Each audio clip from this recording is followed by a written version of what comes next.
You know, this year I am reading through the New Living Translation of the Bible.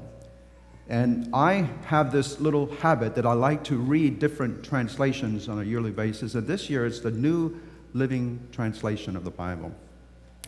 And I'm almost through the book of Jeremiah. And Jeremiah is a very interesting prophet, as you know. He's called the prophet of weeping, you know. And then when he gets into the next book of Lamentation, that's the book of weeping. But as I was been reading through the whole Old Testament, and I just find it fascinating because I know that the Bible is truly the Word of God. And I also was convinced this week and convicted this week that the Bible is not only the Word of God. The Bible does not contain the Word of God. The Bible is the Word of God. There's a difference, isn't there? And you know what I also have discovered? That the Bible is not only the Word of God, but the Bible is sacred history. Sacred history. And I'm just enthralled with the history of our people and God's people all through the centuries. And so sacred history is the story of how God has worked out His divine will in human affairs from the very beginning of time. But you know, as I've been reading, I've recognized, as you have, I'm sure, that sacred history can be disturbing. There are many stories in the Old Testament that if you're really honest with yourself, you say, what in the world is this doing in here? You know, they're very difficult to grasp, to understand. Why would God even want to mention this in this book? And I've come away, as you have, I'm sure, I've come away recognizing that sacred history tells it like it was. Warts and all. There was absolutely no attempt on the part of God to try to cover up anything. Have you noticed that? God doesn't cover up anything, and even those ugly things that people have done, God puts it all out there for us. Even when it's difficult for us to process God leading in all of this. And yet, I realized again this week that sacred history, even with all of the difficulties that it has, is absolutely indispensable for understanding not only God's leading in the past, but for learning how to trust Him and His leading in the present. And so this week, I was reading through, and I read a story that I have read many times before. Frankly, it's one of the most disturbing stories in the Old Testament that I've ever read. It's hard for me to understand the gist of this whole story. And so I asked the Lord, please give me some reason why this is even in here. And so, interesting, the Holy Spirit is marvelous. He came to my memory. He reminded me of two specific New Testament passages in which the Holy Spirit said, this is the reason. He gives me the reason in these two passages of the New Testament as to why God has preserved sacred history the way He has, the way it is, warts and all. And the two passages that I want to share with you this morning are these. Romans 15:4. If you have your Bibles, turn there if you will. Romans 15:4. And I've read this passage many times before, as you have. And as I mentioned to you a little while ago, I'm reading through the New Living Translation. And so this is the way it reads there, Romans chapter 15, verse 4. Such things were written in the Scriptures long ago to teach us.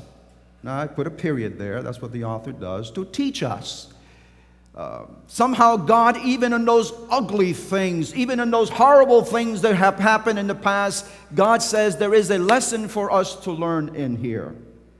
And so such things were written in the Scriptures long ago to teach us. They give us hope and encouragement as we wait patiently for God's promises. And I said, thank you, Lord. I needed that. I needed to know what in the world does this story have to do with anything in Scripture. And then the other passage that the Holy Spirit brought to my mind is this one. 1 Corinthians chapter 10. 1 Corinthians chapter 10, verse 11. Again from the same translation. 1 Corinthians chapter 10, verse 11.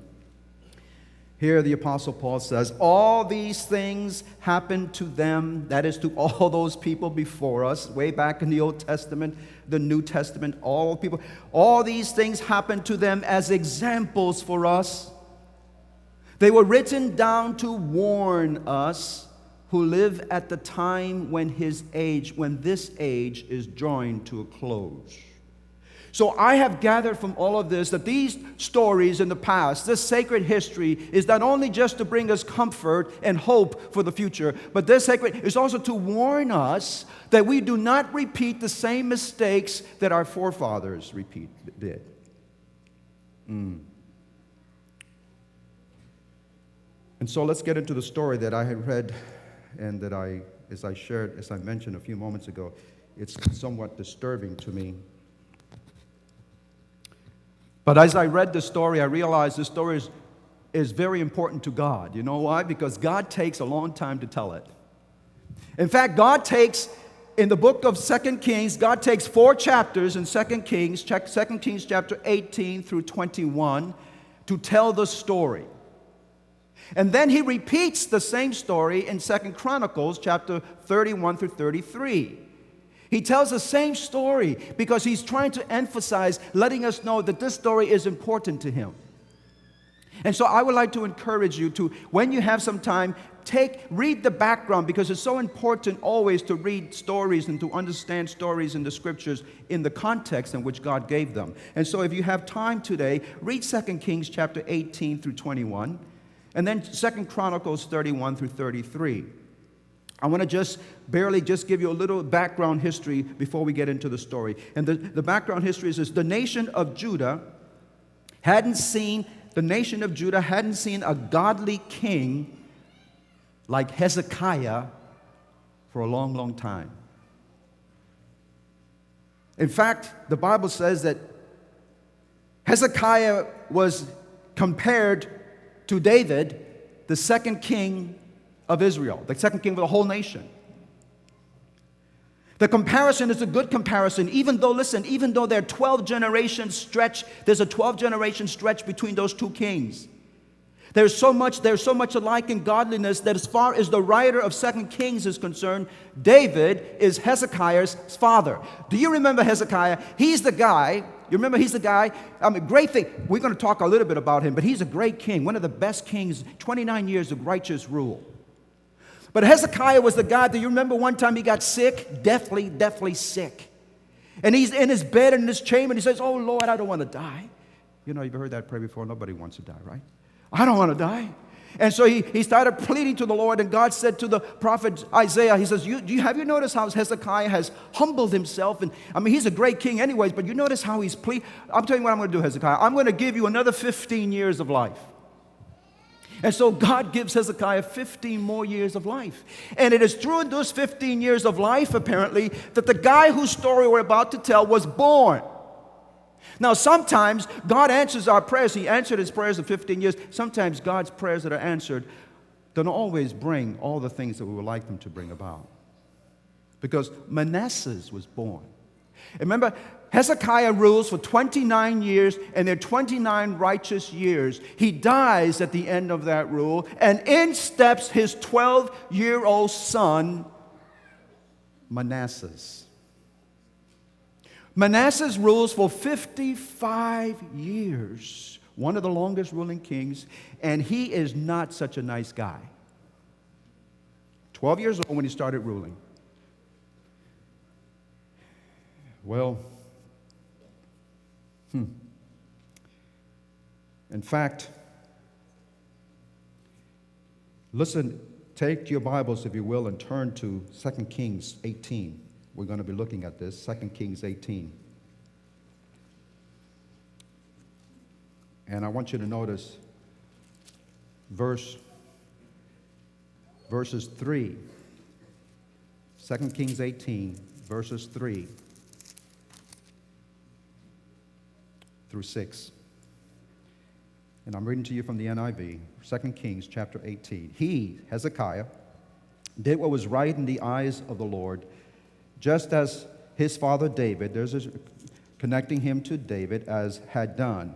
He removed high places, mashed the sacred stones, and cut down Asherah's poles. Skip down to verse 5.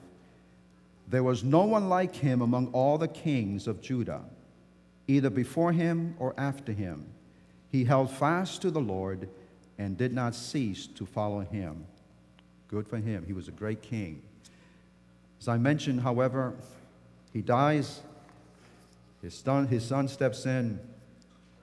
And the very first thing his son does when he comes into power, he reverses everything that the father had done. The father was a righteous man. The son did not follow. The son steps into his place, but he did not step into his footsteps. He reverses everything the father had done. He revived heathen pagan worship. He revived pagan worship. Notice, if you will, 2 Chronicles. Let's now go over to 2 Chronicles. 2 Chronicles chapter 33. 2 Chronicles chapter 33, beginning there with verse 3. Beginning with verse 3. This is this is Manasseh now. He rebuilt the high places his father Hezekiah had demolished. He also erected altars to the Baals, and he made Asherah poles. He bowed down to all the starry hosts and worshiped them. Not very nice guy. Everything his father done, he reverses. And then, as I read that, I says, "Boy, that's pretty bad." But it gets worse, my friends. Listen, just outside of Jerusalem, just a few miles outside of Jerusalem, Manasseh builds this massive statue, idol, if you please, made out of iron. It has a human form for a body, but the head is the head of an ox. And below this statue, he digs a huge pit. And there in that huge pit, he has fires that are burning almost 24 hours 7. Almost 7. Every hour of the day it's burning. And I can almost hear when the chants and the drum beats reach a savage crescendo, worshipers around that fire would grasp their babies, their toddlers, their young children, and he would pitch them bodily into the burning fire, burning them alive. The pounding drums would almost, but not quite, drown out the children's dying screams. Manasseh was so steeped into heathen worship that one day, he took his own two little boys. And can you imagine this? He brings these two boys to this idol. Their eyes are as big as saucers. And he says, "What are you going to do, Daddy?" He takes these two boys and he pitches them into the fire. Alive. Human sacrifices. His own two sons. All to the god of the Edomites. That's in 2 Chronicles chapter 33, verse 6. And then in 2 Kings, going back to 2 Kings chapter 21, verse 6, the Bible says that the king practiced sorcery, divination, consulted mediums, and spiritualists. And then I read again, this is the whole concept of the story. Read 2 Kings chapter 21, verse 6 says that 2 Kings chapter 21, verse 6 says that Manasseh also shed so much innocent blood that he filled all of Jerusalem with blood from one end to the other. Manasseh was so angry at God, he had to be. He wanted to get rid of all of God's prophets. So he sends his soldiers out, killed all the prophets. And guess who was one of the most righteous prophets at that time? Was Isaiah. Isaiah knew he was coming, they were coming for him, so Isaiah hides inside of a hollow tree. And tradition says, and I believe many scholars believe this, that Isaiah hides into this hollow tree, the soldiers find him, and they cut the hollow tree in two with Isaiah inside, and Isaiah was cut right through here. Manasseh was responsible for the death of Isaiah. Pretty bad stuff.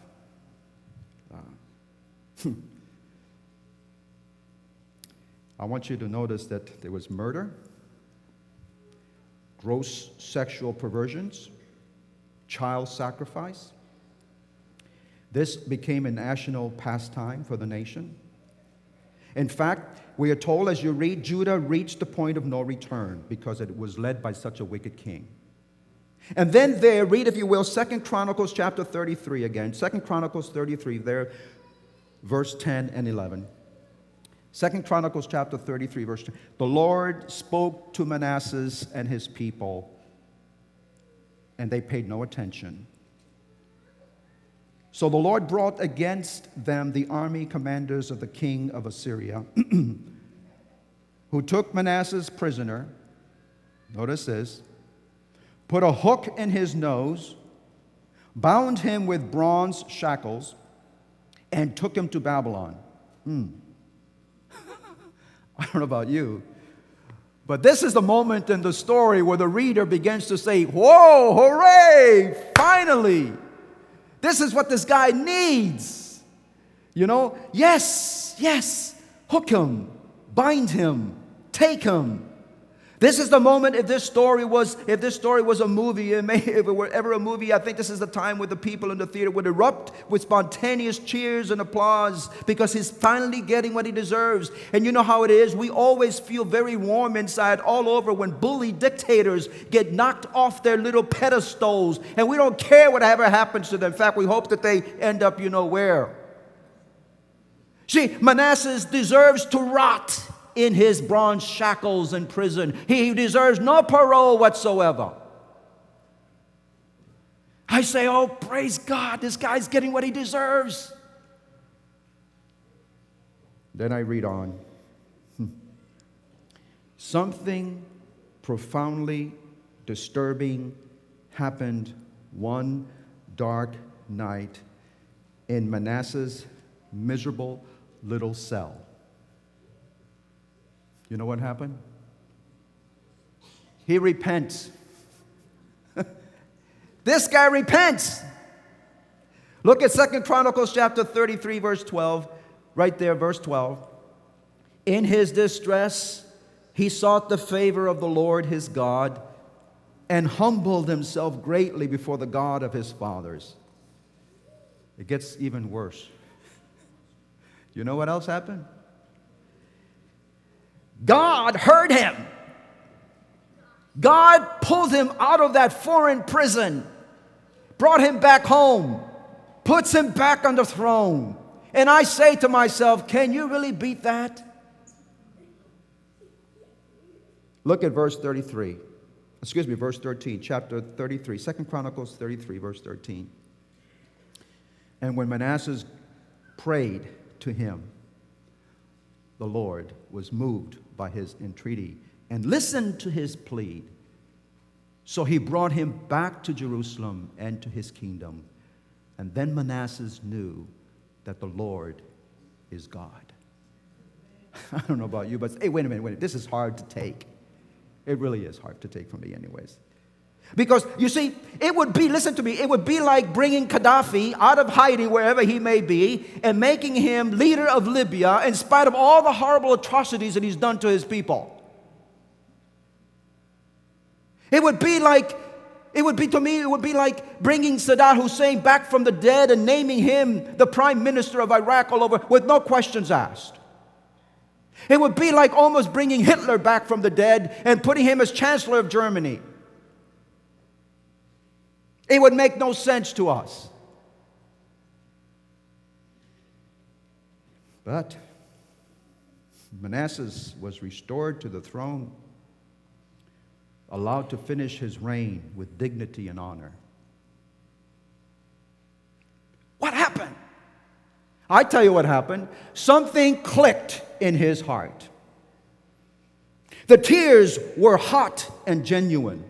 His confession was real. And instead of God recoiling in disgust as I have done, God runs to embrace him. Wow. I say, oh God, who can understand you?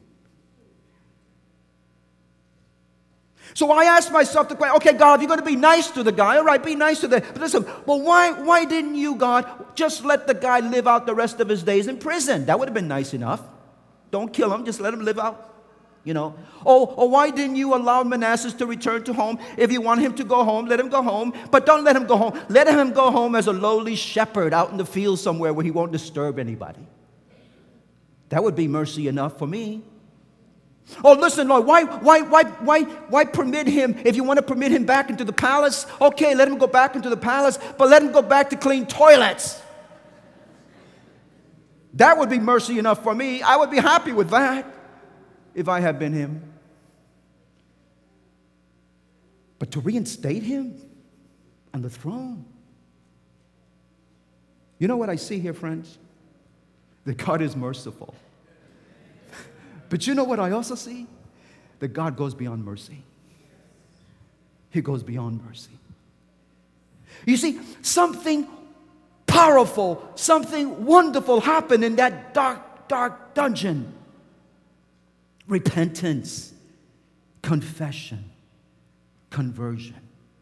You know what happened? Manasseh tapped into the grace of God.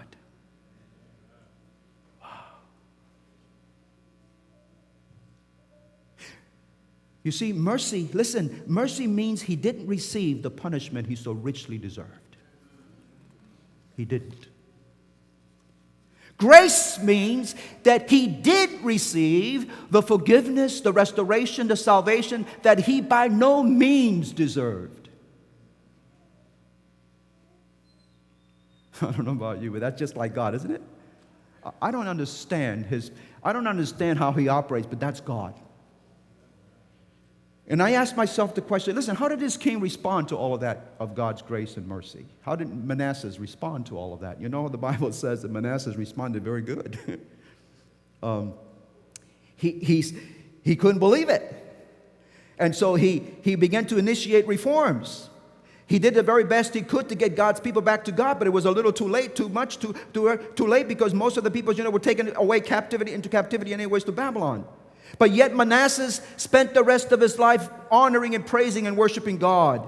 You see, the response to grace always leads to a changed heart. The response to grace always leads to changed behavior.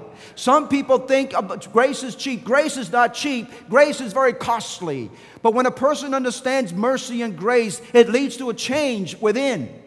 And nobody has to tell you. I just say, oh God, I just praise you. A story that I couldn't fully understand, but Lord, thank you. But then I'm still wondering. Listen, please listen. I'm still wondering. Was justice ever done here? I mean, it's all well for Manasseh to get back to his throne and to his gold chariot and to his designer robes and his golden slippers. But what about all those victims? What about the blood of all the prophets that were crying out from the ground? What about the grieving parents of those children that have been burned alive? Didn't they have a voice in the decision to acquit this mass murderer? Shouldn't God have required some kind of restitution? You know what? He did. He did. In fact, listen, my friend, in fact, a heavy price was required. And a heavy price was paid. Heavy beyond comprehension. Because you know why? Just a few miles from the very place that Manasseh sacrificed his 2 children, burned them alive, just a couple of miles from that very place, there was a little hill where another son was sacrificed.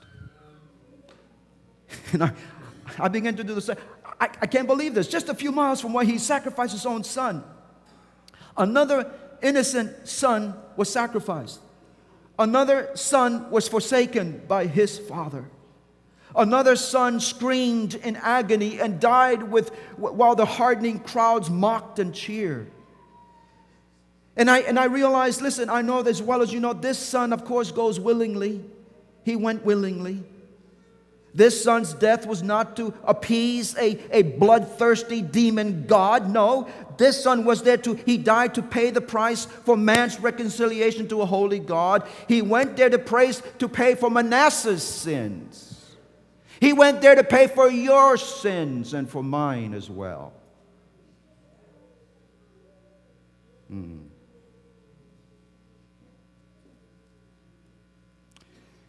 I wonder if Manasseh's eventually clicked with him, that someone else had paid his price. Jesus paid in full. And you know, when I come to this part of the story, stories in the Old Testament are only meant for one thing. They got to talk to you personally. And when I come to this part of the story, at this point in the story, I think of my own dungeon that I was in at one time, in distress because of my life of sin, in distress. And one day I looked up to a God that I hardly ever knew, and I cried out to him, "Oh God, be merciful to me, a sinner." And at that very moment, my friends, I fell headlong into a golden ocean of mercy and grace. He gave me the gift of repentance. He gave me forgiveness. And that would have been wonderful enough for me. I would have said at that point, Felix, praise God. If Jesus had come at that moment, listen to me. If Jesus had come at that moment, you know what? I would have been happy to enter heaven. Oh, yes, I would have been happy. But Lord, don't let me go into heaven as your son. I'd be happy to enter heaven as a hired hand. Give me a broom and let me sweep the golden streets for the rest of my life. That would have been good enough for me. Wow. But God said, no, you're not going to go to heaven to weep. No, God goes beyond mercy. He went beyond rescuing me. He made me a son. He made me an heir, a fellow heir with his son, Jesus Christ. And that's what he's done for each of us today. Oh, if we could only see that.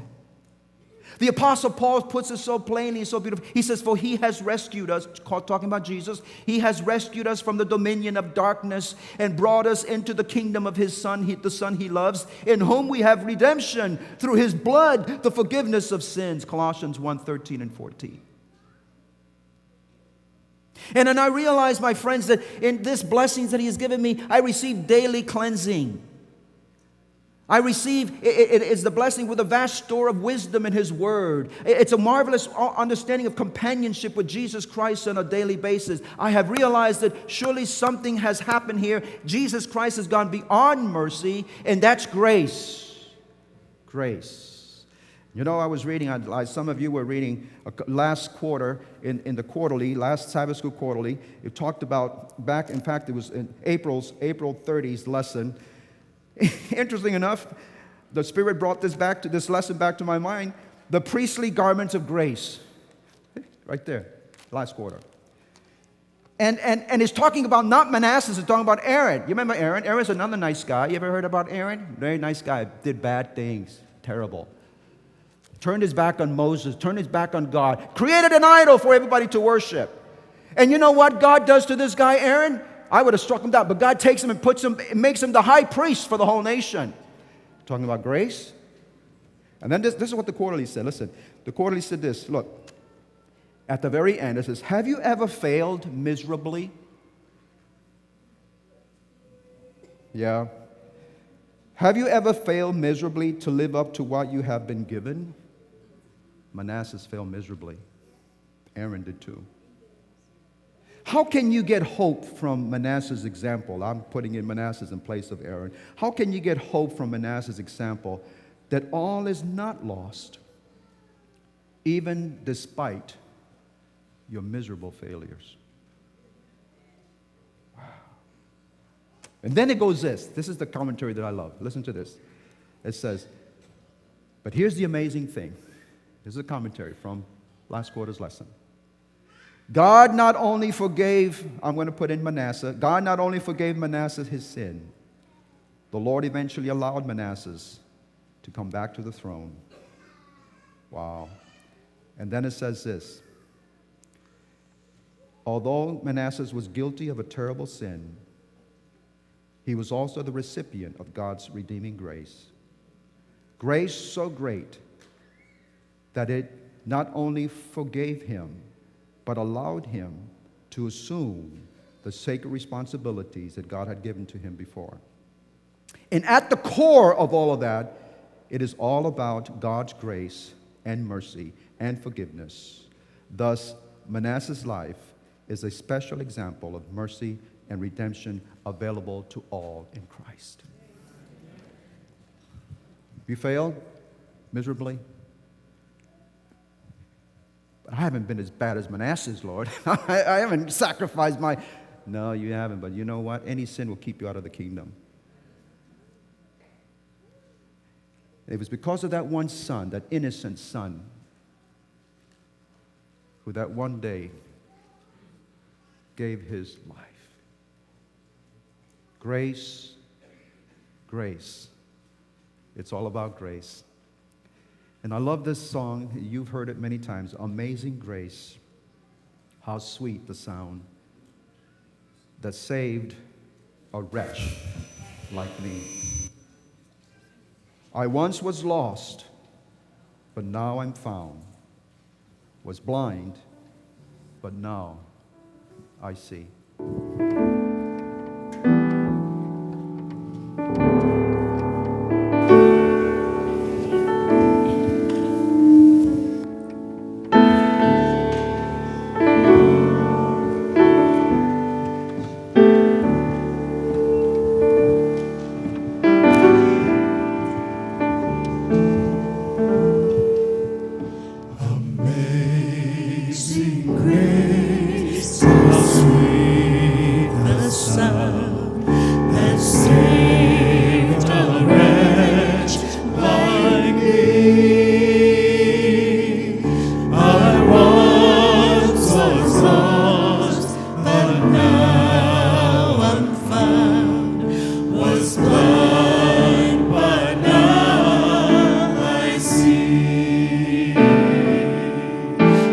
Grace that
Precious God, all we can say, Lord, is thank you.